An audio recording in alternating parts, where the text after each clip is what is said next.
Assalamualaikum warahmatullahi wabarakatuh. Halo teman-teman, kali ini kita akan belajar forecasting. Sebelum itu perkenalan dulu ya. Saya Aji Jaik 5 Gevira dengan NIM 2402096053. Saya Muhammad Arsad dengan NIM 2402090067. Dan saya Nurul Fatihah dengan NIM 2402096082. Apa itu forecasting? Forecasting adalah proses memperkirakan kejadian di masa depan berdasarkan pola data yang sudah terjadi sebelumnya dan tren saat ini. Forecasting penting karena dengan perhitungan yang tepat dapat menghindari masalah keuangan seperti overstock barang, cash flow yang bermasalah, dan pengeluaran yang tidak terduga. Tujuan forecasting untuk mengembangkan strategi yang lebih baik berdasarkan prediksi yang terinformasi. Selanjutnya yaitu jenis-jenis forecasting. Ekonomi forecasting yaitu peramalan melihat kondisi ekonomi secara keseluruhan seperti tingkat inflasi, suku bunga, nilai tukar mata uang, produk domestik bruto, dan tingkat pengangguran. Yang kedua, teknologi forecasting, yaitu perubahan teknologi dan kemunculan teknologi baru yang mungkin memengaruhi produk, proses produksi, atau layanan perusahaan di masa depan. Yang ketiga, demand forecasting, yaitu memprediksi jumlah produk atau layanan tertentu yang akan diminta konsumen pada periode waktu mendatang. Metode forecasting. Yang pertama adalah kualitatif forecasting atau kualitatif. Ini dipakai saat tidak ada data historis, produk baru, atau kondisi tidak stabil. Ini berdasarkan pendapat ahli, bukan angka. Yang kedua, kuantitatif forecasting atau kuantitatif. Ini dipakai ketika data masa lalu tersedia dan kondisi stabil. Ini berdasarkan perhitungan matematis atau statistik. Berikut ini contoh soal dari forecasting kuantitatif menggunakan moving average. Dengan soal sebuah perusahaan ingin meramalkan penjualan produknya menggunakan metode 3 period moving average. Berapakah ramalan penjualan untuk tahun 2025? Jika diberikan data penjualan aktual atau actual sales dari tahun 2018 sampai 2024 sebagai berikut. Karena menggunakan 3 periode untuk menghitung forecast sales-nya, kalian cukup menjumlahkan 3 data aktual tahun sebelumnya lalu dibagikan dengan 3. Hasil pembagian ini adalah forecast sales untuk tahun tersebut. Seperti yang saya katakan sebelumnya, ini menggunakan 3 periode. Maka untuk tahun 2018, 2019, dan 2020 akan dikosongkan dikarenakan data yang diperlukan untuk tahun tersebut tidak mencukupi 3 periode. Nah, untuk forecast sales tahun 2021 ini menggunakan data aktual sales tahun 2018, 2019, dan 2020. Jadi 72.000 ditambah 85.500.000 ditambah 79.000, hasilnya itu dibagi dengan 3 ya, yaitu 78.833. Begitu juga untuk forecast sales tahun 2020 ini menggunakan data aktual sales tahun 2019, 2020, dan 2021. Jadi 85.500 ditambah 79.500 ditambah 88.000, hasilnya dibagi dengan 3 yaitu 84.167 unit. Lalu lakukan sampai tahun 2025. Sama seperti sebelumnya, untuk forecast sales tahun 2025 ini menggunakan data aktual sales tahun 2022, 2023, dan 2024. Jadi 91.500 ditambah 96.000 ditambah 74.000, lalu hasilnya dibagi dengan 3 yaitu 87.167. Maka forecast tahun 2025 adalah 87.167 unit. Selanjutnya menghitung persentase difference, yaitu ukuran persentase yang menunjukkan seberapa jauh ramalan kita melesat dari hasil penjualan yang sebenarnya pada periode tersebut. Nah, untuk menghitung persentase difference itu dengan mengurangkan actual sales dengan forecast sales lalu dibagikan dengan actual salesnya, lalu hasilnya dikalikan 100%. Nah, untuk persentase difference tahun 2021 aktual salesnya itu yaitu 88.000 dan forecast salesnya 78.833. Jadi 88.000 dikurang 78.833, hasilnya dibagi dengan 88.000, lalu hasilnya dikalikan dengan 100%.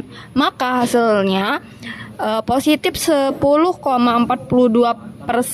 Artinya penjualan sebenarnya lebih besar 10,42% dari ramalan.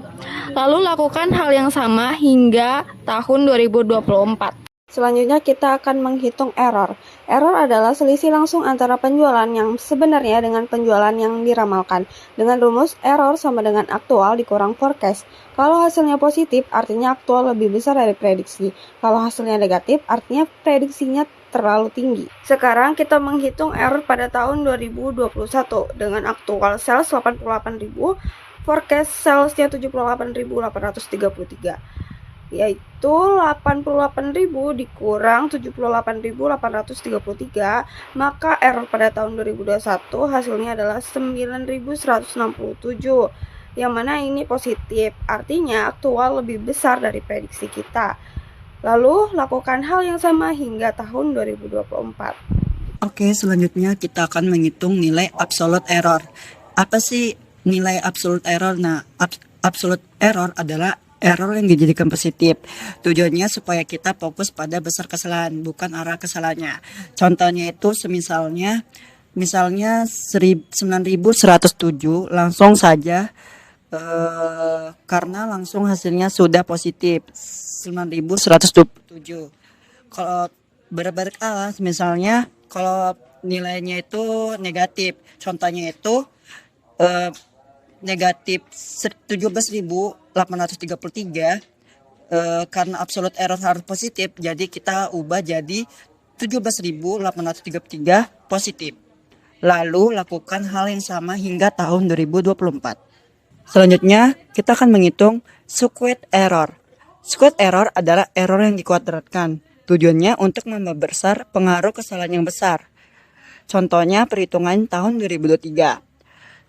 9.833 kita pangkatkan menjadi 2. Hasilnya 96.694.044. Lalu lakukan hal sama hingga tahun 2024. Selanjutnya first stage error.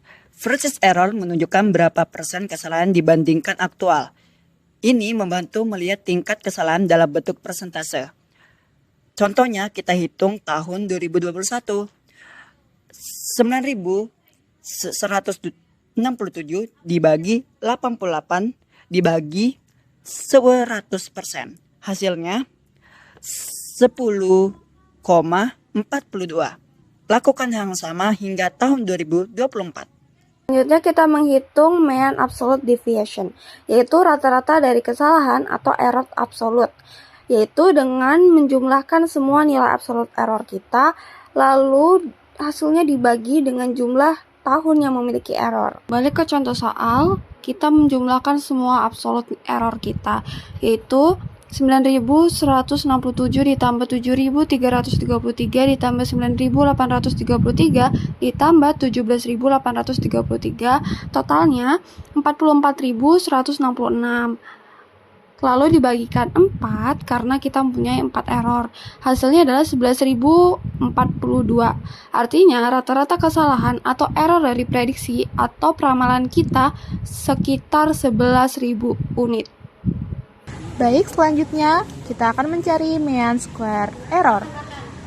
Mean square error adalah rata-rata dari error yang dikuadratkan. Ini digunakan untuk melihat apakah ada kesalahan besar.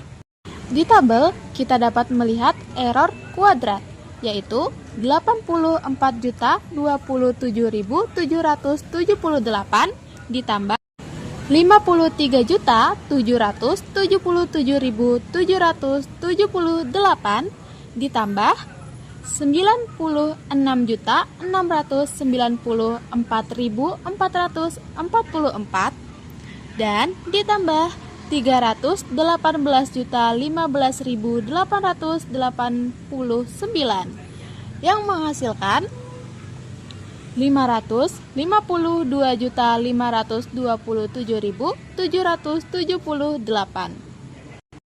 Nah, karena ada 4 tahun error, maka mean square error yaitu 552.527.778 dibagi dengan 4 yang menghasilkan 183.128.972. Oke, semakin besar mean square error berarti semakin buruk akurasinya. Selanjutnya kita akan menghitung mean absolute percentage error. Mean absolute percentage error menunjukkan kesalahan dalam bentuk persen. Kita jumlahkan semua percentage error. Nah, cara perhitungannya 10,42% ditambah 8,001% ditambah 10,24% ditambah lagi 24,10% dan hasilnya 52,72%. Nah, dari hasil perhitungan tadi kita bagi 4. 52,77% ditambah dibagi 4 dan hasilnya 13,19%. Nah, artinya rata-rata model kita meleset sekitar 13%. Hasil peramalan menggunakan metode moving average menunjukkan nilai akurasi sebagai berikut. Mean absolute deviation sebesar 11,042, mean squared error sebesar 138.128.972 dan mean absolute percentage error sebesar 13%. Dari hasil ini bisa disimpulkan bahwa metode peramalan yang digunakan memiliki tingkat kesalahan yang sangat kecil, sehingga dapat dikatakan sangat akurat dan layak dijadikan acuan dalam perencanaan ke depannya.